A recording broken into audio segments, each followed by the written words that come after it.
107편 1절에 여호와께 감사하라. 그는 선하시며 그 인자하심이 영원함이로다 했습니다. 우리가 시편 말씀 가운데 가장 많이 나오는 이 찬양의 시 가운데 하나입니다. 여호와께 감사하라. 그는 선하시며 그 인자하심이 영원함이로다. 하나님 선하시며 인자하심이 영원하기 때문에 하나님을 찬양해야 하고 하나님께 감사해야 한다라는 겁니다. 그러면 여기서 우리가 조금 더 보면 물론 여기에 대한 설명들이 나오겠지만 우리는 하나님의 선하심과 인자하심을 받기에 합당한 존재냐? 그렇지 않죠. 이것을 받기에 마땅하기 때문에 우리가 받는다면 그것은 은혜가 아니고 인자하심이 아니다라는 거예요. 인자라는 것은 우리가 받을 수 없고 지금 징벌을 받아야 될 때, 하나님의 책망을 받아야 될 때, 하나님께서 우리를 더 이상 사랑하실 수 없는 그런 상황 가운데 하나님께서 인자를 더하시고 하나님의 선하심을 더하시고 하나님의 은혜를 더하시는 것 때문에 하나님을 찬양하라는 겁니다. 그래서 하나님은 우리가 징벌 받을 수밖에 없는 존재 가운데도 여전히 우리를 사랑하심을 보여주고 있다는 겁니다. 그러니까 하나님이 우리를 사랑하시는 게 아니라 우리가 하나님의 사랑을 잊어가고 있다는 거죠. 왜 하나님의 사랑을 잊어버리겠습니까? 어떤 때 사랑을 잊어버립니까? 예? 자기를 사랑해서 사랑을 어떤 때 잊어버리냐면요, 다른 대체할 게 생기면 잊어버리는 거예요. 대체할 게 생기면 잊어버리는 겁니다. 다른 사랑이 있는 거죠. 자기를 사랑하든지 사람을 사랑하든지 여인을 사랑하든지 가족을 사랑하든지 재물을 사랑하든지 다른 사랑할 대체품이 있으면 하나님을 잊어버리는 거죠. 우리는 하나님의 사랑을 안다 하면서 사실은 다른 사랑들에 목말라 하고 다른 사랑들을 갈급해하는 것들이 많이 있다는 거예요. 제가 많은 사람들을 가르쳐보고 특히 청년들, 젊은 사람들을 이렇게 가르쳐 보니까 말씀을 깨닫고 하나님의 사랑을 알고 수련회나 훈련들을 통해서 은혜를 받고 나서 은혜를 받고 났는데도 돌아서서 세상의 맛을 다시 맛보기 시작하면 어떻게 하냐? 은혜 받은 거 금방 까먹어버려, 잊어버리는 거예요. 하나님과의 깊은 은밀한 교제 가운데 하나님의 기름 부으신 가운데 들어간 경험이 있는데도 세상의 맛을 다시 보기 시작하면 하나님의 사랑을 잊어버리는 거죠. 왜 하나님의 사랑을 잊어버리냐? 다른 것들이 대체되는 거예요. 다른 것들이 들어와서 주인 노릇을 하려고 하는 거예요. 하나님의 인자하심을 보게 되기를 주 이름으로 축복합니다. 그 하나님의 그 인자하심과 선하심을 보지 못하니까 뭐 하지 못하냐? 감사하지도 못하고 찬양하지도 못하고 하나님께 돌아오지 못한다는 거예요. 이스라엘 여호와께 구속함을 받은 자는 이같이 말할지어다. 여호와께서 대적의 손에서 그들을 속량하사 했습니다. 이같이 말할지어다, 이같이 말할지어다는 앞에를 얘기하는 거예요. 1절을 말하는 거예요.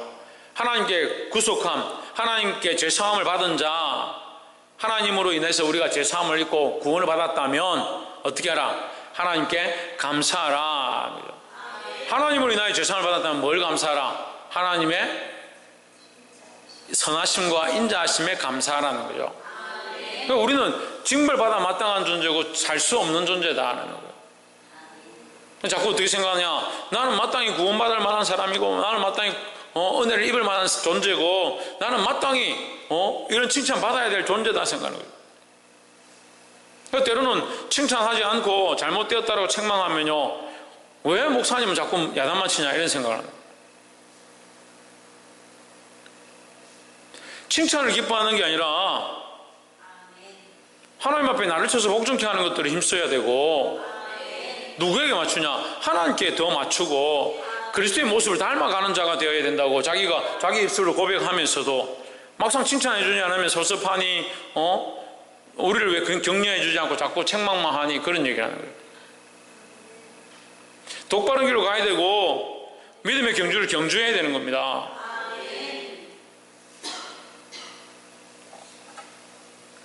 여호와의 속량을 받은 자들은 했습니다. 이같이 말할지어다. 이같이 말한다. 이 말을 다시 얘기하면 앞에 이미 1절에서 속량함을 얻었고 하나님의 선하심과 인자하심으로 구원을 얻었다는 것을 강조하고 있다. 이미 이루어졌다는 거예요.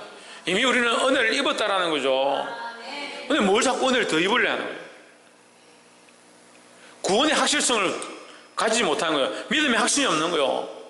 구원의 확신이 있고 믿음의 확신이 있으면 뭘 다시 더 칭찬을 바라고 뭘 더 격려를 바라고 더 은혜를 바라고 더 구원을 바라봅니까? 이미 구원을 받았는데 지금 이제 일어나서 구원의 사역들을 하고 다른 영혼들 구속으로 성령으로 은혜로 이끌 일을 해야 되는데 자꾸 앉아서 뭐하냐? 칭찬해 주길 바라고, 위로해 주길 바라고, 격려해 주길 바라고. 이스라엘 백성이 애굽에서 나왔습니다. 여러분, 문제는요, 애굽에 있은 것이 문제가 아니에요.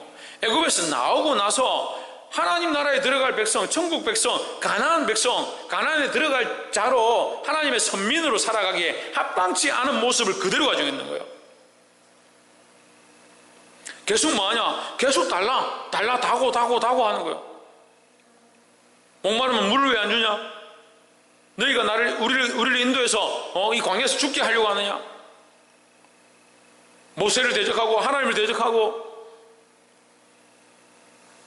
이미 구원을 얻었는데 이미 구원의 목격들이 있잖아요. 그들의 간증들이 있잖아요. 홍해를 건너게 하신 하나님의 역사를 보았잖아요. 보았고 믿었고 알고 있는데 자꾸 뭘 바라냐? 더 달라는 거예요. 교회가요, 교회의 사명을 감당하는 것은 지금 구원의 사역들을 위하여, 복음의 사역들을 위하여, 영혼 살리는 것들을 위해 달려가야 되는데 교회가 지금 자꾸 뭐하냐? 자꾸 칭찬받기 원하고 상받기 원하고 격려해 주기 바라고. 물론 우리가 칭찬하고 격려하는 것이 없어야 된다는 말하는 것이 아니라 거기에 우리의 목적을 두고 거기에 목을 매어서 안 된다라는 거예요. 이미 우리가 구원의 은혜를 입었다면, 하나님의 성령함을 입었다면 그 은혜에 감사하고 그 은혜를 찬양하고 뭘 해야 됩니까? 이 일들을 또 해나가야 되는 거예요. 볼 수 있기를 소망합니다. 9절에 저가 사모하는 영혼을 만족해 하시며 줄인 영혼에게 좋은 것으로 채워주심이로다. 10절 사람이 허강과 사망의 그늘에 앉으며 곤고와 쇠사슬에 매임은 11절 하나님의 말씀을 거역하며 지존자의 뜻을 멸시함이라 했습니다. 자, 하나님께서 만족해 하셨는데, 하나님께서 만족해 하셨잖아요. 9절부터 다시 한번 보세요. 9절에서 저가 사모하는 영혼에게 뭘 주십니까? 만족을 주셨습니다. 만족함이 없는 게 아니라 만족을 줬는데 10절에 보면 사람이 뭐하고 있느냐? 사람이 만족함을 줬는데 하나님께서 사람이 뭐하고 있냐? 흑암과 사망의 그늘에 앉으며 공고와 쇠사슬에 매인다. 스스로 매인다는 거예요.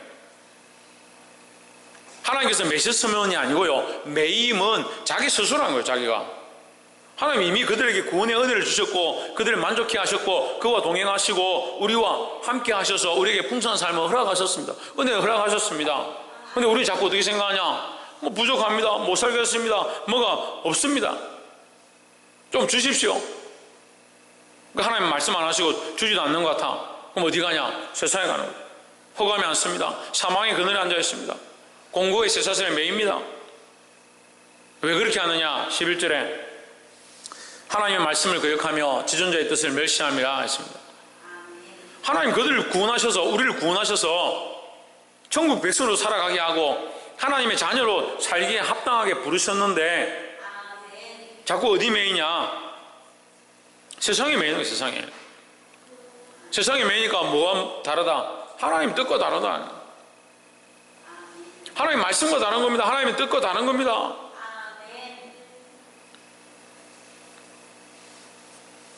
12절 그러므로 수고로 저희 마음을 낮추셨으니 저희가 엎드려져도 돕는 자가 없었도다 했습니다. 이 만족과 수고인데요, 하나님께서 우리에게 만족을 주셨어요. 우리에게 구원의 은혜를 주셨어요. 그뿐만 아니고 우리에게 필요를 따라 공급하시는 것이 하나님의 은혜입니다. 그런데 인생은 만족이 없는 거죠. 인생에는 만족이 없어요. 왜 만족이 없겠습니까? 왜 만족이 없을 것 같아요? 신의경 왜 만족이 없을 것 같아요? 할머니를 다 보지 못해서. 천정민 왜 안 될 것 같아요? 세상에 매여 있어서. 최준성 권사님 왜 만족함이 없을 것 같아요? 하나님으로 채우지 않고 세상으로 채워서. 비슷한 말씀. 왜? 최원영 씨 감사할 줄 몰라서. 그리고 하나님의 관점하고요, 사람의 관점이 다른 거예요. 내 생각이 너희 생각과 다르고 너희가 내게서 멀다. 나의 길과 너희 길이 다르다. 하나님 말씀하시는 거예요. 하나님 우리에게 만족해 하시고 우리에게 채우시고 우리에게 구원의 일들을 하고 있는데 이 백성들은 뭐하냐? 바로의 군사들이 달려오니까 하나님께서 지금 홍해 가운데 이걸 열어서 구원의 일을 하시고자 하는 계획이 이미 있음에도 불구하고 불과 구름 기둥으로 그들을 막아 두셨음에도 불구하고 그들 눈에 뭐가 보이냐? 불과 구름 기둥은 안 보이고요. 불과 구름 기둥은 보이지 않고 홍해만 보이는 거죠. 뭐만 보이냐? 로마의 바로의 군사들만 보이는 거죠. 하나님의 계획은 지금 불과 구름 기둥으로 이미 내가 너희를 인도하고 있다는 걸 보여주고 너희와 함께 하고 있다는 걸 보여주고 있는데도 사람들은 뭐 보느냐? 홍해 보고요, 바로의 군사들 보고요, 이제 죽게 되었다라는 거예요. 더 웃긴 거는요, 그런 백성들에게 홍해를 열어서 그 홍해를 건너게 하셨잖아요. 이런 놀라운 기적이 어디 있습니까? 이렇게 하나님 살아계시다는 것을 확실히 볼 수 있는 게 어디 있습니까? 그들이 하나님 찬양하고요, 3일 동안 북을 추고 꽹과를 추고 춤을 추면서 여인들이 나와서 노래를 부르고요, 모세가 하나님 앞에 시와 찬양을 드리고요, 백성들이 그렇게 잔치를 했습니다. 3일 동안 잔치하고 바로 돌아서서 목이 마르니까 어떻게 합니까? 하나님 원망합니다. 하루아침에 하나님 원망합니다. 방금 전에 홍해가 갈라진 거 좀 봤잖아요. 그들의 구원의 관점은요, 자기들 눈에 지금 만족이에요. 자기들 눈에 자기들이 보고 싶은 거, 자기들이 알고 싶은 거, 자기들이 먹고 싶은 거, 자기들이 하고 싶은 거 해야 되는데 그게 안 되는 거예요. 예수 믿는다, 하나님 믿는다, 구원을 받았다라고 하는데 여전히 우리 생각은 어디 있느냐? 세상이 먹는 것과 세상이 입는 것과 세상이 마시는 것들과 세상이 즐기는 것들과 거기에 초점이 있는 거죠. 하나님의 생각과 우리의 생각이 먼 겁니다. 하나님의 은혜를 입었는데 하나님께서 우리를 인도하시고 우리에게 구원의 은혜를 더하고 계신데도 우리의 생각은 어디 있냐? 세상에 있는 거죠. 세상에. 그래 조금 은혜를 알면 하나님 나와서 하나님 은혜를 주십시오, 내 마음을 녹여주십시오, 내게 또한 성령의 은혜로 감동시켜 주십시오, 이런 마음들이 있어요. 그 은혜 받고 집에 들어가면 또 싸우고, 신랑하고 싸우고, 신랑이랑 남편이 집에 자식들하고 싸우고, 세상 문제들하고 싸우고. 싸우는 90%가 뭡니까? 돈입니다. 돈.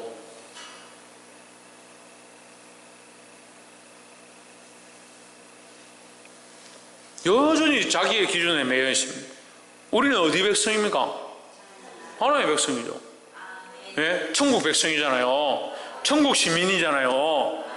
그 하나님의 백성, 천국 시민으로서 살아야 될 삶에 대해서 가르치시는데 계속 우리 기준이 어디냐? 세상에 있는 겁니다. 하나님께서 우리에게 만족감을 주신다.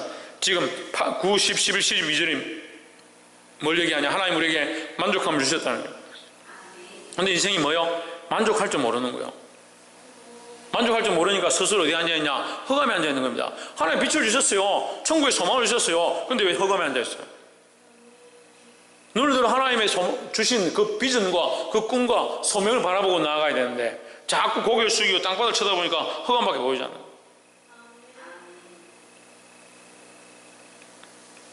보게 되길 주의 이름으로 축복합니다. 그럼 어떻게 해야 되겠습니까? 하나님 바라봐야 됩니까? 하나님 이제껏 바라봤잖아요. 이제껏 하나님 안 바라봤어요?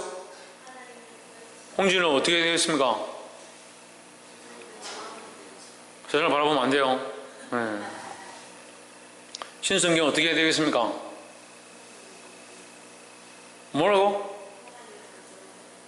하나님 관점을 회복해야 된다. 그렇죠. 하나님의 생각에 우리의 생각을 맞춰야 되는 거죠. 우리 생각에 하나님의 생각을 자꾸 두드려 맞추니까 하나님 자꾸 이렇게 해주십시오. 자꾸 이렇게 해주십시오. 우리나라 지금 교회들이 대부흥하는 영적 각성이 일어나는 지금 다니엘 기도운동 참 좋습니다. 좋습니다. 네, 물론 다니엘 기도에도 제가 볼 때는 조금 초신자들과 연약한 사람들에게도 많이 좀 맞춰준 것 같아요. 교회 전체에도 맞추고 있지만 이게 새로운 사람들에게 많이 맞추고 있는 것 같아요. 근데 오늘날 시대가 또 그런 것 같아요. 사람들이요 다 사랑한다, 위로한다, 힘을 내라, 하나님 너희 등 뒤에 있다, 하나님 너를 붙잡고 계신다, 하나님의 강하고 힘세고 강한 오른손으로 너를 붙잡아 주신다. 너밖에 없다. 너는 특별하단다. 특별하고 특별해. 너는 특별하단다. 너는 사랑받기 위해 태어났단다. 그렇게 자꾸 쭉 연결하면 뭐가 됩니까? 뭐가 돼요? 하나님 찬양이 아니고 사람 찬양이 되는 거예요. 잘못된 건 아니에요. 하지만 우리의 나아갈 관점은요, 우리가 아니에요. 이미 하나님 우리를 만족해 하시잖아요. 우리를 구원하시잖아요. 우리가 좀 더 봐야 돼요. 자꾸 어린애같이 다고 하고 있고 더 주세요 하고 더 충만케 하세요. 더 충만케 하세요. 더 증거를 보여주세요. 더 증거를 보여주세요. 그래서 저희가 전에도 가르쳤지만, 여러분에게 가르쳤지만, 은혜를 더 사모합니다. 은혜를 뭐 사모해요? 은혜를. 성경에 은혜를 사모하라 되어 있어요. 무슨 은혜를 사모해요? 그럼 감동을 사모하네. 감동을 뭐 사모합니까? 자꾸 그렇게 가르치는 거예요. 그렇게 배우는 거예요. 그럼 교회 가면 찬양이 뜨거워서 마음이 감동이 되더라. 찬양을 부르는데 은혜가 되더라. 물론 찬양과 은혜와 감동이 있죠. 찬양 속에 은혜와 감동이 있죠. 말씀을 통해서 은혜와 감동이 있죠. 그럼 여러분, 은혜가 목적입니까? 감동이 목적입니까? 아니잖아요. 우리의 목적은 오직 하나님밖에 없어요. 우리의 목적은 오직 예수 그리스도밖에 없어요. 이게 무슨 말입니까? 우리가 하나님을 높이고 예수 그리스도를 바라보고 그의 이름을 찬양할 때 하나님께 주시는 게 은혜지, 은혜가 목적이 아니죠. 근데 자꾸 목적을요, 자기 위안, 자기 감격, 자기 감동, 은혜를 받으니까 참 좋더라. 마음이 위로를 얻더라. 은혜 떨어지면 뭐요? 하나님 없는 거예요. 하나님 없는 거예요. 하나님을 잊어버리는 거라고요. 하나님 안 계신다는 말이 아니고 자기가 하나님을 잊어버리는 거예요. 은혜를 받았으니까 은혜만 좋아했고, 이 은혜 떨어지고 나면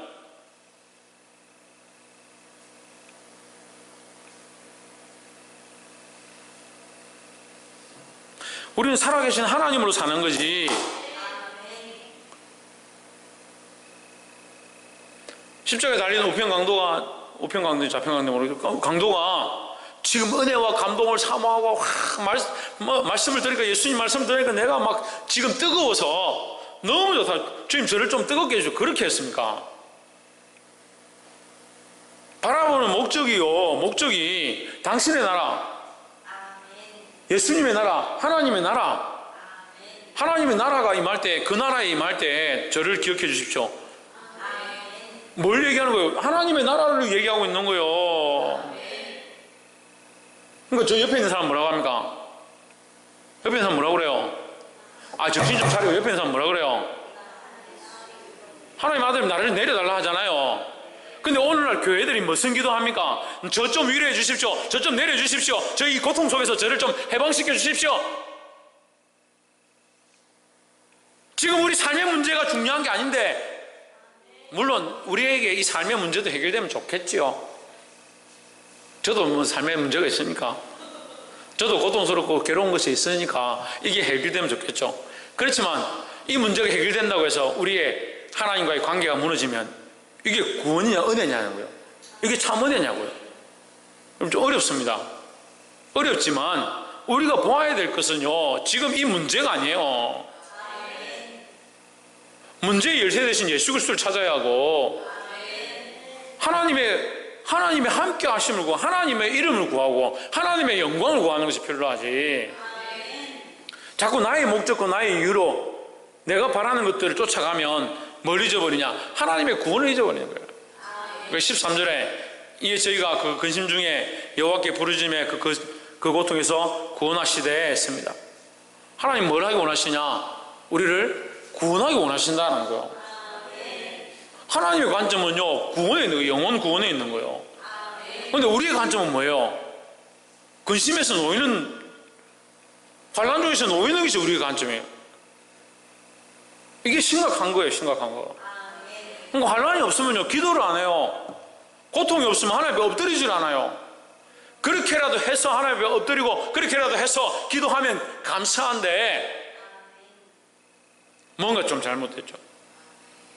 그러니까 평생 환난과 고난과 고통 가운데 있는 사람들이었습니다. 왜 그렇게 하고 있냐? 안 그러면 기도 안 하거든요. 안 그러면 정신이 안 차리거든요. 안 그러면 하나님 앞에 서 있지 않거든요.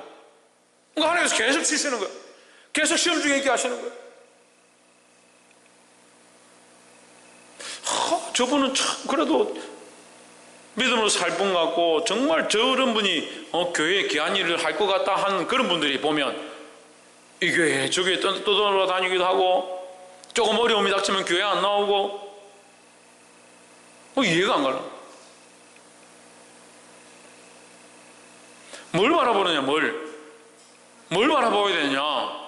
우리가 바라봐야 될 초점이 뭐냐? 우리가 뭘 구해야 되냐? 우리가 하나님 믿잖아요. 하나님 바라봐야 되잖아요. 하나님 높여야 되잖아요. 하나님을 구해야 되잖아요. 그럼 거꾸로 얘기해 봅시다. 하나님 구합니까? 왜 이렇게 자신이 없어? 그래 맨날 와서 기도하다 왜 자신이 없어요? 아니 제 사랑하는 아내도 지금 이렇게 자신이 없어요. 하나님 구하고 있어요. 그렇게 하려고 하고 있어요. 이제 할 거예요. 하나님 구해야 되죠. 하나님을 구하라면 하나님 안 구하고 이거 이 문제 아이고 이 자식들 이거 돈 아이고 이거 하나님 돈 딱 1,000만 원 주면 내가 이거 딱 해결하겠는데 하나님 1,000만 원만 주십시오. 그러니까 하나님 구하는 거예요. 참 이게 잘 안 되더라고. 저도 잘 안 되더라고요. 왜 하나님 구해야 돼요? 누굴 바라봐야 됩니까? 하나님 바라봐야 되죠. 찬양 중에 하나님 바라봅니까? 기도 가운데 하나님 바라봅니까? 말씀을 들으면서 하나님 바라봅니까? 하나님께서 더 집중하십니까? 밥을 먹으면서 하나님 바라봅니까? 일상에 걸어가면서 하나님 바라봅니까? 직장에서 일하면서 하나님 바라봅니까? 네, 점점 소리가 없어지는 하나님 바라보는 것, 그것이 우리의 초점과 시각이 되어야 되는 것. 그 하나님 구하지도 않습니다. 하나님 잘 바라보지도 않습니다. 하나님 높이지도 않습니다. 하나님 높입니까? 하나님 높이려 힘씁니까? 남들이 정말 신앙생활 잘 하시는군요. 교회 정말 열심히 잘 다니시는군요. 어떻게 그렇게 열심히 기도하고 충성하고 밤마다 가서 그 교회는 희한합니다. 밤마다 가가지고 목사님한테 혼나가면서도 맨날 꼬박꼬박 가는 그거 참 대단한 열심입니다. 그때 여러분 뭐라고 해야 됩니까? 하나님 하셨습니다. 하나님 우리를 인도하셨습니다. 하나님 저를 이렇게 만드셨습니다. 하나님께서 나로 엎드리게 하셨습니다. 그거 하나님 자랑해야 되는데 제가 좀 하지요. 제가 바울 같고요. 제가 디모데 같고요. 농담이 아니고 이게 자랑인 줄 알아요. 우리는 교만하지 않다 하면서 너무 자기밖에 없는 거예요. 자기밖에. 그리고 누구 자랑하고 있냐? 자기 자랑하고 있는 거예요. 찬양이 누구에로 가지 않냐? 하나님께로 가지 않는 게 범사가 하나님을 찬양하는 게 이 습관이 안 되니까요. 예배 가운데 하나님 찬양하는 게 안 되는 거예요. 그러니까 그 조금 은혜 받은 사람들 어떻게 하냐? 전에 은혜 받아봤는데 마음이 감동이 있고 내가 처음에 예수 믿을 때 그 첫사랑 그거 회복하고 싶다. 그거 왜 회복해요? 그때 그 감동 그거 회복하고 싶은 거예요. 나를 회복하는 게 아니에요. 나의 감정을 회복하는 게 아니에요. 그래서 우리가 은혜는요 내가 받고 안 받고 하는 게 아니에요. 은혜는 하나님을 높이고 하나님께 영광을 돌리고 하나님께 모든 것을 돌려드리면 하나님께서 우리에게 부으시는 게 은혜잖아요. 그럼 우리는 철저하게 뭘 해야 되냐? 하나님을 하나님 되게 하는 거예요. 그게 예배고 그게 우리 삶이 되어야 하고 그것이 찬양이고 그것이 하나님 우리에게 원하시는 것이 되는 거예요. 하나님을 하나님 되게 하는 이 신앙이 회복되기를 주의 이름으로 축복합니다. 28절에 저희가 근심 중에서 여호와께 부르짖음에 그 고통에서 인도하여 내시고 29절 강풍을 평정히 하사 물결을 잠잠케 하시는도다. 30절 저희가 평온함을 인하여 기뻐하는 중에 여호와께서 저희를 어디로? 바라는 항구로 인도하시는도다. 제 성경에는 소원의 항구라. 소원의 항구. 소망의 항구예요. 소망의 항구. 소망의 항구는 어디입니까? 하나님 나라죠. 하나님 우리를 하나님 나라로 이 소망의 항구로 인도하기 원하시는 거예요. 하나님 우리에게 소망의 항구로 인도하기 원하고 우리를 회복하기 원하고 하나님의 백성을 살기 원하는데 우리는 자꾸 이 세상이 잘 되고 이 세상이 채워주시고 이 세상의 문제를 해결해 주시고 이 땅의 것들을 바라보고 자꾸 흑암중에 고개 숙이고 있는, 이게 하나님의 관점과 너무 다른 거예요. 그러니까 하나님의 구속함을 받은 백성들이 이 땅에서 어떻게 살아야 될지를 말씀을 통해 배워야 하는데, 하나님의 구속함을 받은 백성들이 하나님의 영광을 드러내고 하나님 나라를 바라보고 하나님 원하시는 것을 위해서 이 땅에 소망을 두고 살아가는 모양들이 이 말씀을 통해서 우리에게 접근되어지고 그렇게 나아가야 되는데, 자꾸 어떻게 하냐, 하나님 믿긴 믿는데 세상과 똑같은 삶을 세상이 바라보는 시각들로, 세상이 원하는 소망들로 하나님 채워주십시오. 그러니까 아까 말씀 뭐랍니까? 하나님 줬다가 그들이 말씀을 순종치 않냐면 다시 빼앗겠다는 거예요. 두려워해야 되는 겁니다. 사랑하는 성도 여러분, 이 말씀을 깨닫고 하나님께로 돌아오기를 주의 이름으로 축복합니다. 하나님만 바라보시기를 주의 이름으로 축복합니다. 하나님만 높이시기를 주 예수 그리스도 이름으로 축복합니다. 기도하겠습니다. 이제 말씀